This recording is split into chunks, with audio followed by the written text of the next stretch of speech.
نیک دل شہزادہ صدیوں پہلے ایک عظیم سلطنت تھی جس کا نام نور آباد تھا۔ یہ سلطنت اپنی زرخیز زمینوں، خوبصورت باغات اور شاندار محلوں کے باعث دنیا بھر میں مشہور تھی۔ نور آباد کے بادشاہ کا ایک ہی بیٹا تھا جس کا نام شہزادہ فہیم تھا۔ شہزادہ فہیم بچپن ہی سے دوسروں کی مدد کرنے والا، نرم دل اور عقل مند تھا۔ وہ محل کے بجائے اکثر گاؤں کے بچوں کے ساتھ کھیلنا پسند کرتا، کسانوں کے کھیتوں میں جا کر ان کی محنت دیکھتا اور بزرگوں سے پرانی کہانیاں سنتا۔ غرور اور نرمی کا فرق۔ ایک دن دربار میں کچھ وزراء نے بادشاہ سے کہا، حضور، شہزادہ اکثر رعایا کے ساتھ وقت گزارتا ہے، ہمیں ڈر ہے کہ رعایا اس کی نرمی کا غلط فائدہ نہ اٹھا لے۔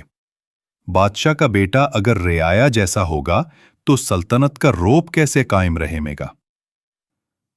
بادشاہ نے یہ بات سن کر شہزادے کو سمجھایا، بیٹے، بادشاہ کو شان و شوکت دکھانی چاہیے تاکہ لوگ اس سے ڈریں اور حکم مانیں۔ شہزادہ مسکرا کر بولا، ابا، حضور، ڈر کے زور پر سلطنت کبھی قائم نہیں رہتی، دلوں کو جیتنے سے حکومت مضبوط ہوتی ہے۔ بادشاہ نے خاموشی اختیار کر لی، مگر دل ہی دل میں سوچنے لگا کہ وقت آنے پر یہ شہزادہ اپنی سچائی ثابت کرے گا یا نہیں۔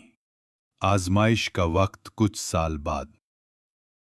نور آباد پر ایک قحط آ گیا، بارشیں رک گئیں، کھیت سوکھ گئے اور اناج کی کمی نے لوگوں کو پریشان کر دیا۔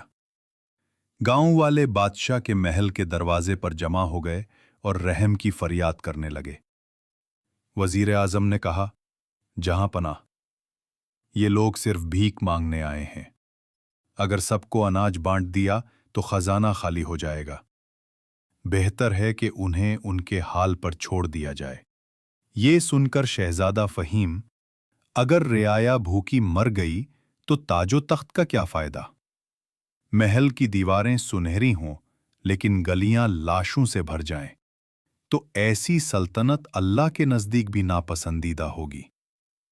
اس نے اپنے کمرے کے دروازے کھول دیے، اناج کے ذخیرے رعایا میں بانٹ دیے اور خود بھی سادہ کھانا کھانے لگا۔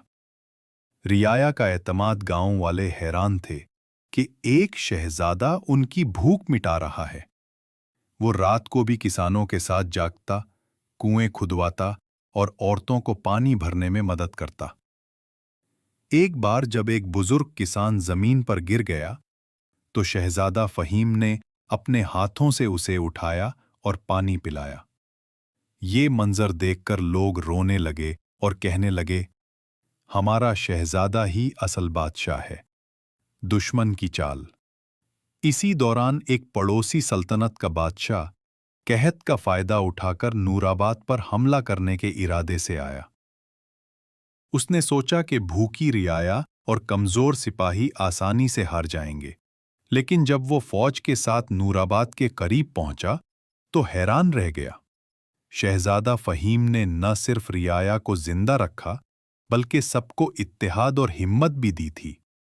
کسانوں نے اپنی بیلچے ہتھیار بنا لیے، عورتوں نے کھانا تیار کر کے سپاہیوں کو طاقت بخشی اور بچے بھی نعرے لگا کر حوصلہ بڑھانے لگے۔ شہزادہ خود گھوڑے پر سوار ہو کر لشکر کے آگے کھڑا ہو گیا۔ اس نے بلند آواز میں کہا، یہ جنگ میرے لیے نہیں، تم سب کے لیے ہے۔ اگر ہم ایک ہیں تو کوئی دشمن ہمیں شکست نہیں دے سکتا۔ رعایا اور فوج نے مل کر ایسا مقابلہ کیا کہ دشمن کو پسپائی اختیار کرنا پڑی۔ انجام اور سبق۔ جب قحط ختم ہوا تو سلطنت پہلے سے بھی زیادہ مضبوط ہو چکی تھی۔ بادشاہ نے اپنے بیٹے کی بہادری اور نیکی دیکھ کر کہا، بیٹے، آج تم نے ثابت کر دیا کہ سلطنت تلوار سے نہیں بلکہ انصاف، رحم اور اتحاد سے قائم ہوتی ہے۔ چند سال بعد شہزادہ فہیم تخت پر بیٹھا تو نور آباد تاریخ کی سب سے خوشحال سلطنتوں میں شمار ہونے